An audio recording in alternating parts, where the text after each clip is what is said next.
బృహస్పతి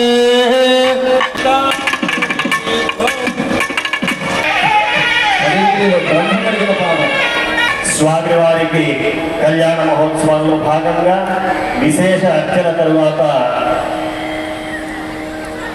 వరుడైనటువంటి శ్రీమన్నారాయణ స్వరూపంలో ఉన్నటువంటి కోదండరాముడికి పాద ప్రక్షాళన ఇత్యాది కార్యక్రమాలు ఇప్పుడు జరుగుతూ ఉన్నాయి.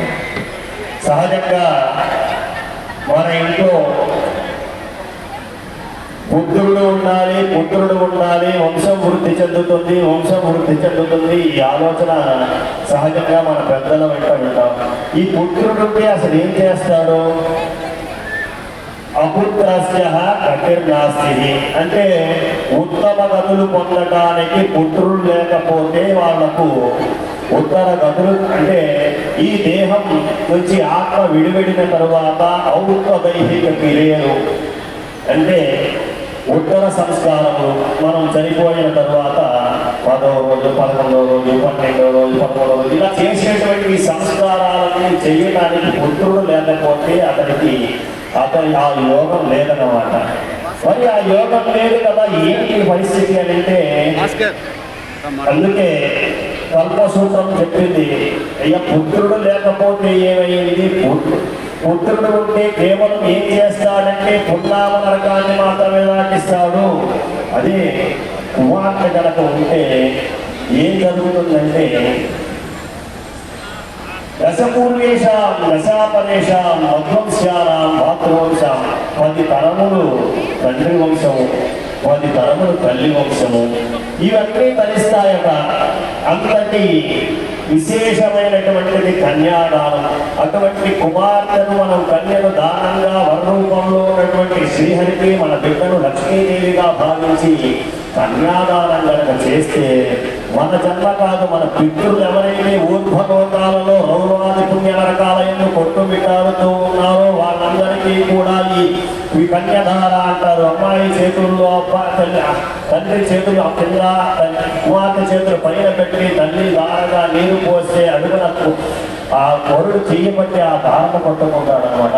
ఆ దార ఏమవుతుందంటే పితృలందరి కూడా వారి ఔషధేహిక క్రియలు జరగనటువంటి ఆ కార్యక్రమాలు జరగనటువంటి దేహాల్లో విడివిడిన ఆత్మలన్నీ ఘోషిస్తూ ఉండే సందర్భంలో ఆత్మలన్నీ ఆ నీటి కింద తడిసి వాళ్ళు ధరించిపోయి ఉత్తమ గతులకు వెళ్ళిపోతారన్నమాట. ఊర్ధ్వలోకాలకు బ్రహ్మలోకం, సత్యలోకము, నక్షత్రలోకం ఇలా లోకాలన్నీ దాటుకుంటూ శ్రీహరి లోకానికి మనం ఇలాంటి కార్యక్రమాలు చేస్తే అటువంటి అన్ని లోకాలు దాటుకు పితృలందరూ వెళ్ళిపోతూ ఉంటారన్నమాట. భగవంతునికి చివరకు శ్రీహరిలోక మోక్షప్రాప్తి, శ్రీహరిలోకానికి చేరుకొని మోక్షప్రాప్తిని పొందుతారు. అది ఇంకా తర్వాత కన్యాదానం, అప్పుడు ఇంకా విశేషంగా దాని గురించి చెప్పుకుందాం.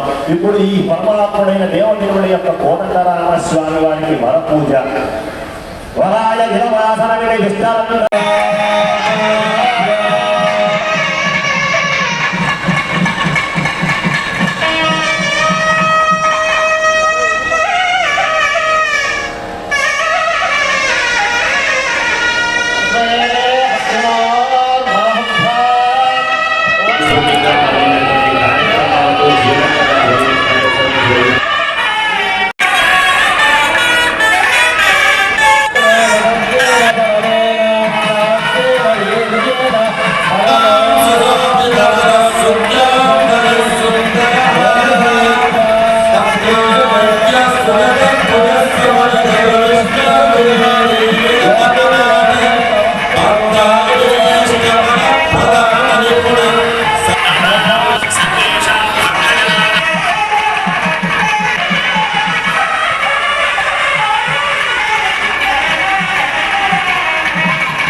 స్వామివారి వరపూజ అనంతరం మధుపర్క సమర్పణ చేసేటువంటి వస్త్రములు కాబట్టి ఆ వస్త్రాలకు ఏం పేరు వచ్చిందంటే మధుపర్కము అనే పేరు వచ్చిందనమాట. ఆ వస్త్ర సమర్పణ చేసి స్వామిని హోమ కార్యక్రమంగా ఈ భగవంతుడైన కోదండరాముని, సీతామ్మవారిని కూడా ఆహ్వానం చేసి ఈ హోమ కార్యక్రమం జరుగుతుంది.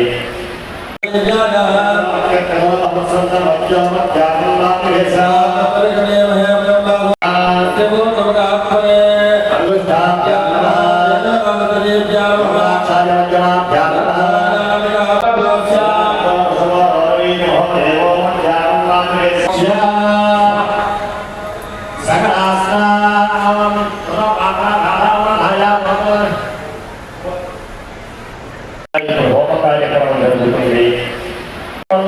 భగవంతుడైన కోదండరాముని సీతామ్మవార్లందరినీ కూడా ఆహ్వానం చేసి ఈ